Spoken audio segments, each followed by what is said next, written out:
सभी भक्तों का मंगल हो। सादर जय श्रीमन्नारायण। अभी अभी मैं एक होटल में आकर के ठहरा हूँ। आज मैं चित्रकूट मंदाकिनी नदी में स्नान किया।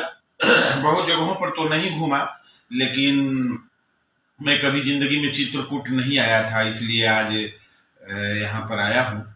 और क्या बताऊं, कलयुग, साक्षात कलयुग इस समय है। मैंने सोचा कि चित्रकूट में चलूंगा, वहां पर रहूंगा। मैंने किसी का नाम क्या लूं, कौन, यहाँ पर तमाम आश्रम है, 2-4 आश्रम में घूमा। मैंने सोचा कि किसी आश्रम में ठहर जाऊंगा, लेकिन अब देखिए ना, ये होटल में आकर के ठहरा हूँ। और होटल जो है हमसे अब कम से कम 2000 रुपया इसको देना पड़ा। मैं आदरणीय श्रीमान रामभद्राचार्य जी महाराज के, वो भारतवर्ष के एक अखंड संतों में आते हैं। मैं किसी का आलोचना नहीं कर रहा हूँ, मैं किसी का आलोचना करने का आदी नहीं हूँ। तो भारतवर्ष के प्रकांड विद्वान हैं, और यहाँ तक लोग कहते हैं कि वो साक्षात कलयुग के भगवान हैं। तो मैं क्या बताऊं, भगवान कहूं या साधु कहूं या कौन सा उनका उपाधि दूं, मुझे समझ में नहीं आता। मैंने उनके आश्रम में गया, और आश्रम में जाने के बाद में वहां पर भगवान का दर्शन किया, और दर्शन करने के बाद में सोचा कि आज यहीं आश्रम पर ठहर जाऊं। लेकिन जब मैनेजर से मैंने भेंट किया तो हमारा आधार कार्ड मांगे, और आधार कार्ड मांगने के बाद में कहे कि महाराज जी यहाँ पर कम से कम 800 रुपया लगेगा। तो एक कमरा का 800 रुपया लगेगा, तो 800 रुपया में यहाँ रह सकते हैं। तो बताइए कि जितने भी दुनिया में कथावाचक हैं, साधु संत हैं, कहते हैं कि मैं गौशाला चलाता हूँ, मैं अनाथों को पालता हूँ, मैं भोजनालय चलाता हूँ, अन्न क्षेत्र चलाता हूँ, लेकिन ये जमीनी स्तर पर जाने के बाद में यहाँ कुछ नहीं मिलता। और वहां से मैं घूम करके आ गया। मेरे पास पैसा नहीं था, लेकिन किसी एक भक्त से मांगा, तो 2000 रुपया में देखिए रूम लेकर के। और कि कौन सा होटल है बाबू? एक होटल में यहाँ पर ठहरा हूँ, और होटल को भी मैं आपको दिखाऊंगा। थोड़ा सा आप देख लीजिए कि ये होटल है, और यहाँ आकर के मैं ठहरा हूँ। और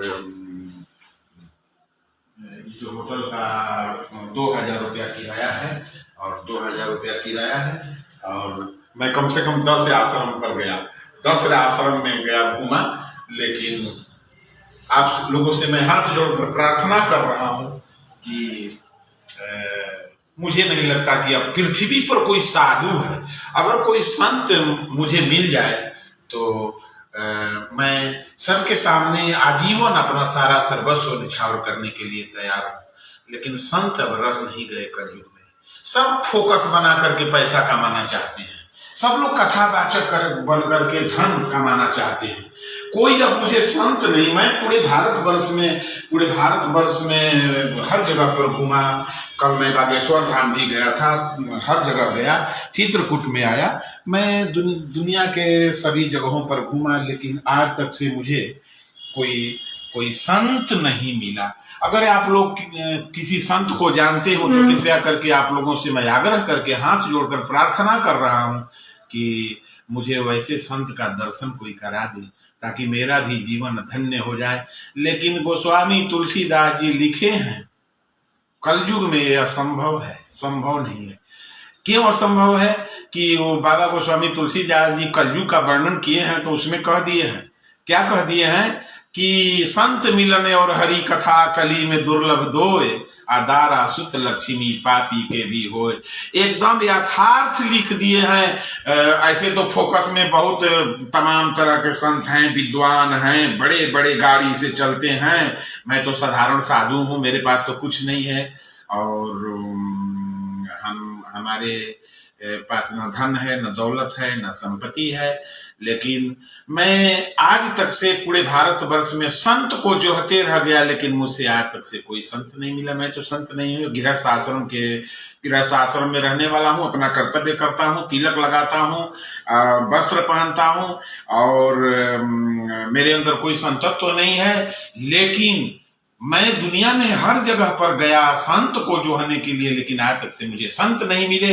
अगर कोई व्यक्ति मुझको कोई संत से दर्शन करा दे तो मैं आजीवन जितना मेरे पास है, जो कुछ भी धन संपत्ति, धन क्या है मेरे पास तो कुछ नहीं है, मैं तुच्छ व्यक्ति हूँ, धन नहीं है, लेकिन जितना भी है पूरा शरीर के साथ सारा जिंदगी उसके चरणों में बिता दूंगा। लेकिन मुझे संत कोई नहीं मिला।